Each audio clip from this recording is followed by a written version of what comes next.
Saya adalah perintis kepada teknologi penghasilan biopolyol daripada minyak sawit dan telah berjaya dikomersialkan. Saya, Dr. Hairiah Haji Badri dari Jabatan Sains Kimia, Fakulti Sains Teknologi, Universiti Kebangsaan Malaysia.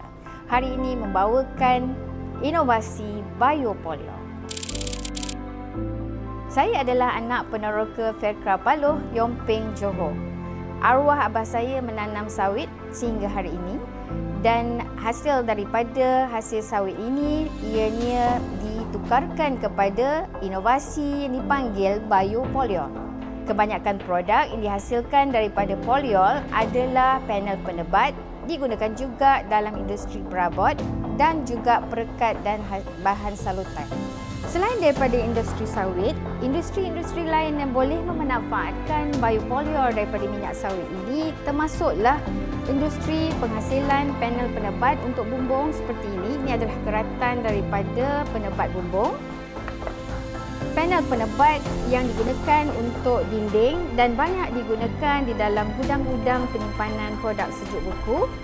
Dan kalau dilihat juga untuk hiasan dalaman seperti jubin yang menggantikan simen plaster yang juga boleh digunakan sebagai hiasan dalaman untuk bumbung yang banyak digunakan di hotel-hotel dan juga rumah-rumah agam.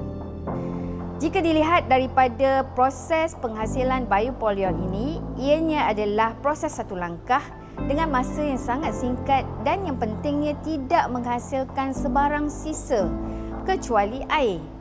Dan proses ini menggunakan satu kaedah yang sangat ringkas yang telah dipatenkan.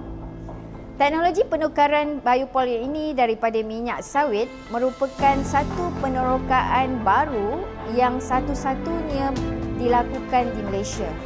Dan ianya telah menunjukkan nilai komersialnya tersendiri. Biopolyol ini teknologinya bukan tertumpu kepada minyak sawit sahaja, malahan boleh menggunakan minyak dan lemak yang lain. Oleh itu, tiada persaingan dengan industri makanan. Besarlah harapan kami Malaysia dapat memanfaatkan dalam mengetengahkan minyak sawit di persada antarabangsa dan melalui inovasi biopolyol ini.